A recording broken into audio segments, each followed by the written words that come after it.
Hi welcome back to my channel. ఈరోజు కథ నీ ప్రేమ సాక్షిగా 10వ భాగాన్ని వినేద్దాం. నెల రోజులు ఆగితే పూర్తిగా తగ్గుతుంది, అప్పుడు చేయించుకోవచ్చు అంటూ కాలింగ్ బెల్ మోగుతుంటే అటు వెళ్ళింది. ఓకే అంది చిన్ను కూడా. ఎవరా అని చూస్తూ ఎవరు బాబు అంటున్న మదర్తో చిన్మయి ఉందా అనడంతో అని లోపలికి రమ్మంది. వస్తున్న అతన్ని చూసి సరిగ్గా కూర్చుంది చిన్మయి. హాయ్ తనతో చెప్పి కూర్చున్నాడు విశాల్. ఎందుకొచ్చావు అని అడగలేదు. తనకి తెలుసు నిన్న ఆశ్రమం అడ్రస్ చెప్పినప్పుడే మళ్ళీ వద్దనుకున్నవాడు మళ్ళీ మళ్ళీ వెంట పడతాడని. సైలెంట్గా కూర్చుని ఎందుకొచ్చావు అంది. నేను రావాలనే కదా అడ్రస్ చెప్పావు నవ్వుతూ చెప్పి తన పక్కన కూర్చున్నాడు. వాళ్ళిద్దరిని ఒకసారి చూసి లోపలికి వెళ్ళింది మదర్. కొంచెం పక్కకి జరిగి నేను వాంటెడ్గా చెప్పే పొజిషన్లో లేని ఇప్పుడు నార్మల్గా చెప్పి వెళ్ళిపో అంది. వెళ్ళిపోనడం మానేయి చిన్ను, నీ కోపం పోయే వరకు నేను ఎదురు చూస్తాను. ఇప్పుడైతే నీతో చాలా మాట్లాడాలి, చాలా అడగాలి. చెప్పు ఎలా తప్పించుకున్నావు అన్నాడు. ఎలాగోలా తప్పించుకున్నాను, ఇప్పుడెందుకు అడుగుతున్నావు? తప్పించుకోవడం ఎలా అని గ్రంథాలు రాస్తావా అంది. లేదు, నిన్ను ఆదిత్య నుండి దూరంగా తీసుకెళ్తా. అక్కడ నువ్వు నేను ఇద్దరమే. మనం ఎవరు ఎక్కడి నుండి వచ్చామో ఎవరికీ తెలియనంత దూరం. వస్తావా నాతో? అతని చెయ్యి ముందుకు చాచాడు. చిన్నగా నవ్వి నేను నీతో కాదు నువ్వు నాతో వస్తావా అంది. ఆమె వైపే చూస్తూ ఎక్కడికి అన్నాడు. కంప్లైంట్ చేయబోతున్నాను ఆదిత్యపై, ఉంటావా నాకు తోడుగా? ఇప్పుడు ఆమె చెయ్యి ముందుకు చాస్తూ అంది. Have you lost your mind Chinnu? చాలా అసహనంగా నిల్చున్నాడు విశాల్. నో, ఏవి ఎక్కడ ఉండాలో అక్కడే ఉన్నాయి విశాల్. అందుకే నీ నిర్ణయం తీసుకున్నాను. ఆదిత్య నిన్ను తన స్వార్థానికి వాడుకున్నాడని, అసలేం జరిగిందో నిజం చెప్పు కోర్టులో, అది చాలు రిక్వెస్టింగ్గా అంది. కోర్టు వరకు వెళ్ళడం గురించి ఆలోచించడం మానే. నువ్వు కేసు ఫైల్ చేసిన నెక్స్ట్ మినిట్ నిన్ను కనిపెట్టి వాడితో తీసుకెళ్ళిపోతాడు. ఈసారి తప్పించుకునే అవకాశం కూడా ఇవ్వడు. అర్థం చేసుకో. కోపంతో మొండిగా ఆలోచించడం ఇప్పటికైనా మానే ప్లీజ్ అభ్యర్థనగా చెప్తూ ఆమె చేయి పట్టుకున్నాడు. ఆ చేయి నెమ్మదిగా తీస్తూ కోపంతోనో మొండితనంతోనో డెసిషన్ తీసుకునేదాన్ని అయితే చాలా సంవత్సరాల క్రితమే నాకు నచ్చిన లైఫ్, నేను మెచ్చిన వాళ్ళతో, నన్ను కావాలనుకునే వాళ్ళతో బ్రతికేదాన్ని. అప్పుడే పెద్దరికం తెచ్చుకున్నదాన్ని. ఇప్పుడు రాంగ్ స్టెప్ వేస్తా అంటావా? Never Vishal. I have clarity and my life. Decision making నా చేతుల్లో ఉన్నంత వరకు సవ్యంగానే ఉంది. ఎప్పుడైతే అది వేరే వాళ్ళ చేతుల్లో పెట్టానో అప్పుడే అన్నీ కోల్పోయాను. ఇప్పుడు ఆ ఛాన్స్ ఎవరికి ఇవ్వాలని అనుకోవడం లేదు. నా చెయ్యి ఇమ్మని అడిగావు, నేను సిద్ధంగానే ఉన్నా విశాల్. నువ్వు నాలాగే ఆదిత్య ఆడిన ఆటలో బొమ్మలా మారావని మాత్రమే కాదు, నిజంగా ఏదో ఒక మూలన నువ్వంటే ఇంకా నమ్మకం ఉంది. అందుకేనేమో నీ మీద కోపం లేదు నాకు, అలాగే ప్రేమ కూడా లేదు. కోల్పోయిన నమ్మకం మళ్ళీ కల్పించుకుంటావా? తోడుంటావా నాతో అని మళ్ళీ అడిగింది. ఆదిత్యతో వద్దు చిన్ను, అతను ఏం చేయగలడో నువ్వు ఊహించలేవు అన్నాడు నెమ్మదిగా. తన మనసులో ఏదో ఒక మూల విశాల్ మీద ఉన్న నమ్మకం పూర్తిగా పోయింది చిన్మయికి. అతను అడగగానే ఎక్కడ ఉండేది చెప్పింది కూడా మళ్ళీ విశాల్ వస్తాడేమో అన్న చిన్న హోప్తో. రానైతే వచ్చాడు, కానీ మళ్ళీ ప్రేమతో కాదు, అదే పిరికితనంతో. తెలియకుండానే ఆమె కళ్ళ వెంట నీరు కిందికి వస్తుంది. వాటిని తుడుచుకోబోతుండగా ఆపేసింది చిన్ను. వెళ్ళిపో విశాల్ అంటూ కష్టంగా లేచి తన గదిలోకి వెళ్తుంటే వెనకే వెళ్ళాడతను. వీరి కాన్వర్జేషన్ మొత్తంగా వింటున్న మదర్కి ఎక్కడ ఏది అంతపట్టలేదు. చిన్నుని అడగాలి అనుకుంటూ డోర్ క్లోజ్ చేస్తుండగా ఇంటి ముందు ఆగిన కారు చూసి 2 అడుగులు ముందుకు వేసింది. కారు దిగి ముందుకు వచ్చిన అతను కాల్ కట్ చేసి చిన్మయి గురించి అడిగితే మీ దగ్గరే ఉంటుందని చెప్పారు తను అన్నాడు అభి.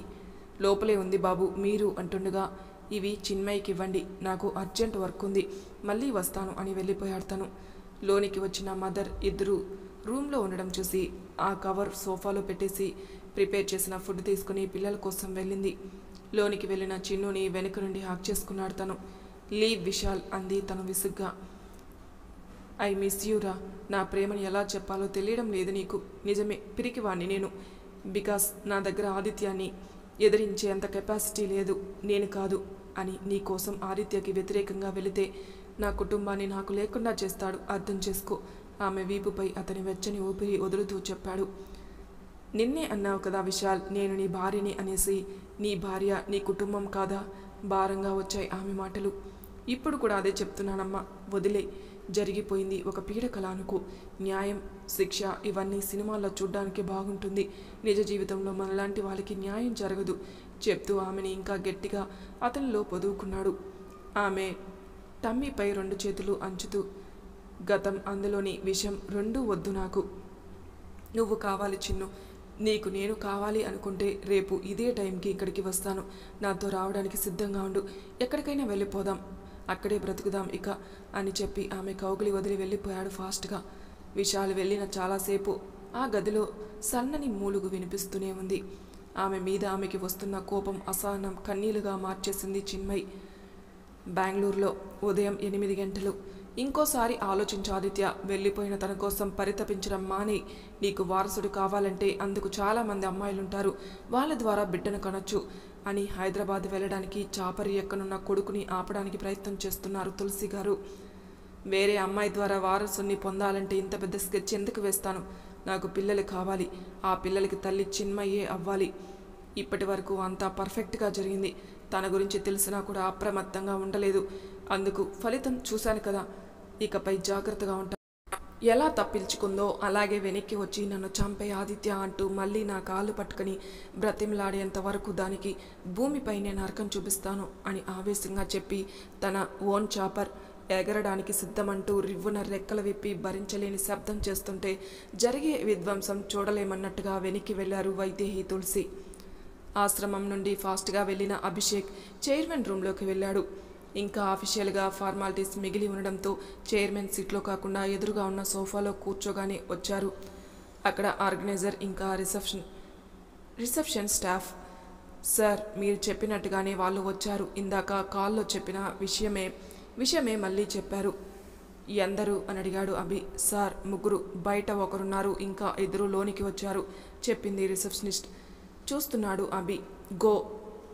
గో ఆన్ అంటూ మీ వైఫ్ ఫోటో చూపించి నిన్న ఈవిడ అడ్మిట్ అయ్యారా అని అడిగారు. ఎవరైనా యాక్సిడెంట్ గురించి అడిగితే మీరు చెప్పొద్దన్నారు కదా, సో మేము లేదు అన్నాం సార్. బట్ వాళ్ళు నమ్మలేదు. దగ్గరలో ఉన్న హాస్పిటల్ ఇదే, ఇక్కడికే వస్తారు అంటుండగా యాక్సిడెంట్ కేసు అవుతుందని మేము అడ్మిట్ చేసుకోలేదు, మరో హాస్పిటల్లో ఎంక్వైరీ చేయండి అని చెప్పి పంపించామన్నారు. ఎప్పుడు తన అంచనా తప్పవదనే అభి కాన్ఫిడెంట్ మళ్ళీ నిజమైంది. మీరెందుకు ఎవరో వీధి రౌడీలకి భయపడి అంత ఎక్స్ప్లెనేషన్ ఇచ్చారు? సెక్యూరిటీతో బయటికి తోషించాల్సింది పోయి షార్ప్గా వాళ్ళని చూస్తూ అడిగాడు. కమిషనర్ దగ్గర నుండి కాల్ వచ్చింది సార్, ఇన్ఫర్మేషన్ కావాలని భయం వేసింది అన్నారు వాళ్ళు. ఒక క్షణం కంప్లీట్ బ్లాంక్ అయిన అతను నిజమే చెప్తున్నారా మీరు అన్నాడు. ఎస్ సార్ అన్నారు హానెస్ట్గా. వారికి మనస్ఫూర్తిగా థ్యాంక్ యూ చెప్పడంతో చిన్న నవ్వుతో వెళ్ళిపోయారు. అర్జెంటుగా ఆఫీస్కి రమ్మని అరవింద్ నుండి కాల్ రావడంతో ఇంటికి వెళ్ళిపోయాడు అభి. అక్కడి నుండి ఆఫీస్కి. అప్పటికి విశాల్ కూడా వచ్చి ఉన్నాడు. అతని పర్సనల్ మేనేజర్ నిరంజన్ ఫాలో అవుతూ మీరు వెళ్ళాలి సార్, లేదంటే అక్కడ వర్క్ అలాగే ఉండిపోతుంది అని భయంగా చెప్పాడు. అక్కడ మేనేజర్ ఏం చేస్తున్నాడు నిరంజన్ చాలా సీరియస్గా చెప్పి క్యాబిన్లోకి వెళ్ళాడు. చాలా ట్రై చేశాడు సార్, కానీ వాళ్ళెవరూ నమ్మడం లేదు. కొత్త సీఈఓ మారడం వల్ల తమ రైట్స్ అన్నీ మునుపటిలా ఉంటాయని నమ్మకం లేదని, తమకి ఇప్పటికిప్పుడు మీ నుండి ష్యూరిటీ కావాలి అంటున్నారు. ష్యూరిటీనా? దేనికోసం? అదే సార్, వాళ్ళ ఉద్యోగాలు ఎప్పటికీ అలాగే ఉండాలని, ఏ కారణం చేతైనా వారిని జాబ్ నుండి తీసేస్తే వారికి జీవితకాల భత్యం చెల్లించాలని డిమాండ్ చేస్తున్నారు. గవర్నమెంట్ జాబ్స్ కావు నిరంజన్ ఇవి. ఎలా అడుగుతున్నారలా అని అసహనంగా అడిగాడు. అదే అర్థం కావడం లేదు సార్, నాన్నగారు ఉన్నంత వరకు బాగానే ఉంది అంటూ ఆలోచిస్తున్న అతన్ని ఆపేస్తూ, షేర్ హోల్డర్స్లో ఎవరో మ్యానిపులేట్ చేశారు వాళ్ళని, ఎవరై ఉంటారు అనుకుంటూ, యూ మే గో నౌ, కొచ్చికి 2 టికెట్స్ బుక్ చేయండి రేపు ఈవినింగ్ అన్నాడు. రెండవది ఎవరికి అంటూ ఆలోచిస్తుంటే విశాల్ అన్నాడు. సరే సార్, అతను ఇప్పుడే కదా వచ్చాడు, ఎవరైనా ఎక్స్పీరియన్స్ పర్సన్ని తీసుకెళ్ళండి అని సలహా ఇచ్చాడు నిరంజన్. సీనియారిటీ గురించి కాదు, టాలెంట్ గురించి, అందులో వారి ప్రావీణ్యం గురించి ఆలోచించాలి. విశాల్ ఇది వరకు మెటల్ ఇండస్ట్రీలో పెట్రోలియం రీఫైనరీ కదా వర్క్ చేశాడు, అది కూడా ఎగ్జిక్యూటివ్ ఇంజనీరింగ్గా. సో వాట్ ద ప్రాబ్లం అని అడిగాడు. సార్, సారీ సార్, నాకు తెలియదు అన్నాడు. తెలియకుండా ఒక వ్యక్తిపై అంచనాకు రాకూడదు, నువ్వు వెళ్ళు అంటూ వర్క్లో పడిపోయాడు. కన్నీళ్ళకి కలలకి స్వేచ్ఛనిచ్చిన చిన్మయ్ మధ్యాహ్నం వరకు లెగలేదు. ఆమెని లేపాలని ప్రయత్నించలేదు మదర్ కూడా.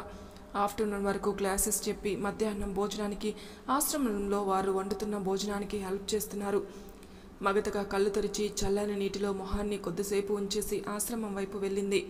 6 ఏళ్లుగా తను ప్రతి వారం వెళ్తున్న ప్రదేశం. కొత్త వారెవరూ లేరక్కడ, తానే కొత్తగా వెళ్ళింది. అక్కడే మదర్ వడ్డిస్తుంటే తను కూడా హెల్ప్ చేసి పిల్లలు రూమ్స్కి వెళ్ళిన తర్వాత ఇద్దరు చెట్టు కింద కూర్చున్నారు. మదర్ పక్కన సైలెంట్గా కూర్చొని ఆలోచిస్తుంది చిన్మయి. వచ్చిన అతను ఎవరు చిన్ను? నిన్ను మోసం చేసిన అతనేనా అంది. మోసం చేసే అన్ని తెలివితేటలు లేవు అతనికి. చిన్నగా నవ్వి, క్షమించండి మదర్, మీ దగ్గర చాలా నిజాలు దాచాను అంటూ జరిగింది చెప్పింది. నిన్న అటాక్ చేసింది ఆదిత్య మనుషులా? అంది నెమ్మదిగా. ఇంత జరిగినా ఎలా ధైర్యంగా ఉంటున్నావు చిన్ను అడిగారు ఆవిడ ఆశ్చర్యంగా. తెలీదు, సింపుల్గా చెప్పి నేను వెళ్ళిపోవాలా ఇక్కడి నుండి అంది బేలగా. ఆమె వైపే చూస్తూ ఎందుకు వెళ్ళడం అంది. అదే, నా వల్ల ఇక్కడ మీకు ఇంకా అందరికీ ప్రమాదం ఉంది కదా అని నసుకుతుంటే, అలా అనుకోవద్దు చిన్ను, నిన్ను నా కూతురు లాంటిదానివని ఎప్పుడూ చెప్పేదాన్ని, ఇప్పుడు మాత్రం కూతురని అనుకుంటున్నాను అంటూ ప్రేమగా భుజం తట్టింది. అప్పటి వరకు ఉన్న కన్నీళ్లు తుడుచుకొని, ఎక్కువ రోజులు కాదు, వీడిని నా నుండి దూరం చేసుకుని నేను ఏదైనా జాబ్ చేసుకునే వరకు ఉంటాను అని నవ్వుతూ చెప్పి వెళ్తుంటే, విశాల్ చెప్పిన దానికి ఏం చేశావు? రేపు ఉదయం అన్నావు కదా అంది. చేయడానికి ఏం లేదు మదర్, విశాల్ దారిలోకి నేను వెళ్ళలేను, అతను నా దారిలోకి రాలేడు. పిరికి వాడిని నమ్మొచ్చు కానీ అసమర్థుణ్ణి నేను అని తనకి తాను అనుకునేవాడిని నమ్మకూడదు అంటూ ఆదిత్యాన్ని అలా స్వేచ్ఛగా వదిలేయలేను. వాడికి శిక్ష పడి తీరాలి. అంతకన్నా ముందు వాడు కోరుకున్న వారసుడు వాడి నుండి దూరం కావాలి. తర్వాత మీలాగే నన్నుగా మారిపోయి ఇక్కడే ఆశ్రమంలో ఉండిపోతాను అని చెప్పి నేను కొద్దిసేపు క్లాసెస్ తీసుకుంటాను అంటూ లీజర్ పీరియడ్ ఉన్న క్లాసులోకి వెళ్ళింది. చాలాసేపు ఆలోచిస్తూ అక్కడే కూర్చుంది మదర్. ఆ రోజు సాయంత్రం అభితో పాటు కొచ్చి వెళ్ళడం విశాల్కి ఇష్టం లేదు. రేపు ఎలా అయినా చిన్మయి వస్తుందని నమ్మకం అతనిది. చిన్నుని తీసుకెళ్లి తిని కోడలని రాగిని గారి కళ్ళ ముందు పెట్టాలని అతని కోరిక. నువ్వు వస్తావు చిన్ను? నో ఆదిత్య బిడ్డ నీకు నాకు వద్దుమ్మా, నువ్వు చాలు నాకు అనుకుంటూ అభి క్యాబిన్లోకి వెళ్ళాడు. అప్పటికే సాయంత్రం అవ్వడంతో ఫైల్స్ క్లోజ్ చేస్తున్నాడు అభి. డోర్ దగ్గర ఉన్న విశాల్ని చూసి కమ్ విశాల్ అన్నాడు. ఏంటి విషయం? నేలని చూస్తున్న అతన్ని చూసి స్ట్రైట్గా అడిగాడు. సార్, నేను కొచ్చికి రాలేను, పర్సనల్ ప్రాబ్లం సార్, ఒక 1 వీక్ లీవ్ కావాలి అన్నాడు. ఇప్పుడు చెప్తున్నావా? మార్నింగ్ నుండి ఏం చేస్తున్నావు? పిచ్చి హై అవుతుంటే సారీ సార్ అని మాత్రం అనగలిగాడు. విసుగ్గా అతని వైపు చూసి don't repeat this again Vishal. విసుగ్గా అతను చూసి అక్కడి నుండి వెళ్ళిపోయాడు. వెళ్తున్న అభిని చూస్తూ, ఎవరు తను? చిన్నుకి తనకి పరిచయం ఎలా అయింది? ఉదయం తనని అడగడం మర్చిపోయాననుకుంటూ తను కూడా పెండింగ్ వర్క్ ఫినిష్ చేసి వెళ్ళిపోయాడు. క్లాసెస్ చెప్పడం పూర్తి చేసి ఓపెన్ ఏరియాలో పెద్ద పెద్ద చెట్ల మధ్య ఆనందంగా తిరుగుతుంది చిన్మయి. పిల్లల క్లాసెస్ కూడా అయిపోవడంతో ఆడుకుంటున్నారు. కొందరు గ్రూపుగా, కొందరు ఇండివిజువల్గా ఆడుతూ ఉన్నారు. వాళ్ళని చూస్తూ ఆలోచిస్తూ నడుస్తున్న చిన్మయి పక్కన ఎవరో నడుస్తున్నట్టుగా అనిపిస్తుంటే పక్కకు చూసి చిన్న స్మైల్ చేసింది. షాక్ అవ్వలేదు. ఎందుకు? నవ్వుతూ అడిగాడు. దగ్గరలో ఆశ్రమం ఇదొక్కటే ఉంది కదా, సో అంతగా కష్టపడ్డావని నేను అనుకోవడం లేదు. ఇంకా షాక్ అవ్వడం ఎందుకు అంది. గ్రేట్ అనలైజ్, నడుస్తూ కూడా ఆలోచిస్తున్నావు అన్నాడు. వీడిని అబార్ట్ చేసుకోకుండా ఇంకా 6 months పెంచితే వీడు బయటికి వస్తాడు. ఈ పిల్లల్లాగే ఆడుకుంటాడు కదా, నేనే వీడిని బయటికి రాకుండా చేయబోతున్నాను ఆలోచిస్తూ అంది. చూడకుండా రాయిపై కాలు పెట్టబోతుంటే తన హ్యాండ్ పట్టుకుని కేర్ఫుల్ అంటూ నెమ్మదిగా పక్కకు చేర్చి మళ్ళీ నడిపిస్తున్నాడు. అంటూ వీడెందుకు ఒక క్రూరుడికి వారసుడు అవ్వాలి అభి? వాడు కాకుండా వీడు ఎవరికి పుట్టినా నేను కూడా ఈ బిడ్డని మోసేదాన్ని కదా అంది. చెప్పేటప్పుడు ఆమె మొహంలో ఏ విధమైన భావం లేదు. ఎవరతను అడిగాడు చాలాసేపటికి. బీస్ట్ ఆన్సర్ చేసింది చిన్న స్మైల్ చేసి. ఆ బిడ్డ నీ బిడ్డ కూడా. వాడు బీస్ట్ అయితే నువ్వు ఏంజెల్వి, గట్టిగా కొరకు, నీలాంటి ఏంజెల్ వస్తుంది అన్నాడు. చాలాసేపుగా నడుస్తుండడం వల్ల ఆయాసం వస్తుంటే అక్కడ కూర్చుందామా అంది. పద అంటూ అక్కడ కూర్చోబెట్టి మెడిసిన్ వేసుకోలేదా అన్నాడు. అసలు వాడితేనే కదా అంది నవ్వుతూ. మెంటల్, మార్నింగ్ నీకు ఇవ్వమని ఒక ప్యాక్ మదర్కిచ్చాను, చూడలేదా నువ్వు అన్నాడు. తను బయటికి వచ్చేటప్పుడు టేబుల్పై ఉన్న కవర్ గుర్తొచ్చి ఏంటివి అంది. మెడిసిన్, నీ రిపోర్ట్స్ వదిలి వెళ్ళావు కదా, గైనకాలజిస్ట్కి సెండ్ చేస్తే మెడిసిన్ ఇచ్చారు, అలాగే నిన్ను తీసుకురమ్మన్నారన్నారు, వెళ్దామా అన్నాడు. అబార్ట్ చేసుకోవాలి అనుకునే బిడ్డని పోషించడం అవసరమా అభి? నా గురించి వదిలే, నీ గురించి చెప్పు అంది. ఏం చెప్పాలి అన్నాడు. ప్రేమ, పెళ్ళి, పిల్లలు, జాబ్ అన్నీ అంటూ ఆపేసి, నన్ను నీ భార్య అనుకున్నారంటే సార్ అన్మ్యారీడ్ అన్నమాట, సో పిల్లలు పుట్టే ఛాన్స్ లేదు, ఇంకా మిగిలినవి చెప్పు అంది అదే నవ్వుతూ. ప్రేమ నీ దగ్గరే ఆగిపోయింది. హాస్పిటల్ వాళ్ళ దృష్టిలో పెళ్ళి ఇప్పుడు నీతో జరిగింది. సైన్ చేశాను కదా ఫాదర్ అంటూ. సో నీ వల్లే ఒక బిడ్డకి తండ్రిని కూడా అవ్వబోతున్నాను. ఇంకా జాబ్ అంటే అంత అవసరం రాలేదు, బిజినెస్ చూసుకుంటున్నాను అని చెప్తూ తన కాళ్ళ దగ్గరికి వచ్చిన బాల్ని పిల్లల వైపు తోశాడు. మరి తర్వాయి భాగంలో ఏం జరుగుతుందో నెక్స్ట్ ఎపిసోడ్లో తెలుసుకుందాం. అంతవరకు నా ఛానల్ని సబ్స్క్రైబ్ చేయని వాళ్ళు ప్లీజ్ సబ్స్క్రైబ్ చేసుకోండి, లైక్ చేసి షేర్ చేయండి. మీ అభిప్రాయాలు నాకు కామెంట్ రూపంలో తెలియజేయండి. Thank you for listening.